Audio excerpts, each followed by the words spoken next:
Tuition fee.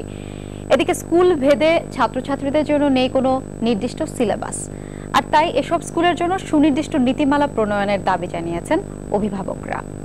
বিস্তারিত শাহাদাত হোসেনের রিপোর্টে। সারা দেশে কতটি ইংরেজি মাধ্যম স্কুল আছে তার পরিসংখ্যান সরকারের কাছে নেই, আর এসব স্কুল নিয়ন্ত্রণে নেই কোনো নীতিমালা। রাজধানীর বেশ কয়েকটি নামি দামি ইংরেজি মাধ্যম স্কুলের শিক্ষার্থীদের সাথে কথা বলে দেখা গেছে এক স্কুলের সাথে নেই অন্য স্কুলের পাঠ্যসূচির মিল। সিলেবাসে 8টা সাবজেক্ট আছে, হিস্ট্রি আছে, জিওগ্রাফি আছে, ম্যাথ আছে, বেঙ্গলি আছে, ইংলিশ ফার্স্ট আছে, ইংলিশ সেকেন্ড আছে, রিলিজিয়ন আর জিওগ্রাফি। আমার ইংলিশ ল্যাঙ্গুয়েজ আছে, তারপর ইংলিশ লিটারেচার আছে, সায়েন্স, জিওগ্রাফি। পড়ার জন্য হয় ব্যারিস্টারে লন্ডন অথবা কানাডা এরকম জায়গায় যেতে চাই। এসব স্কুলগুলোতে সন্তানকে পড়াতে গেলেই ভর্তি আর টিউশন ফির জন্য গুনতে হয় 10,000 থেকে 2.5 লাখ টাকা পর্যন্ত।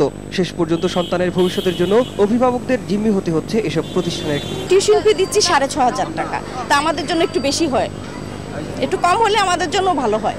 গভর্নমেন্ট যদি নীতিমালার দিকে চিন্তা ভাবনা করে বেসরকারি যত ইংলিশ মিডিয়াম স্কুলগুলি বাংলাদেশে আছে যেখানে আছে এটা একটা এখতিয়ারে চলবে। যদিও প্রতিষ্ঠিত কিছু ইংরেজি মাধ্যম স্কুল তাদের সিলেবাস আর বই নির্বাচনের ক্ষেত্রে আন্তর্জাতিক মান অনুসরণ করছে বলে দাবি কর্তা ব্যক্তিদের। ক্যামব্রিজ ইউনিভার্সিটির স্কুল গোয়িং স্টুডেন্টদের জন্য যে ইন্টারন্যাশনাল কারিকুলাম রয়েছে সেটা আমরা অফার করে থাকি। আমরা এটা একেবারে কিন্ডারগার্টেন থেকে অর্থাৎ প্রি স্কুল থেকে ক্লাস 12 পর্যন্ত উই ফলো দ্যাট সিলেবাস।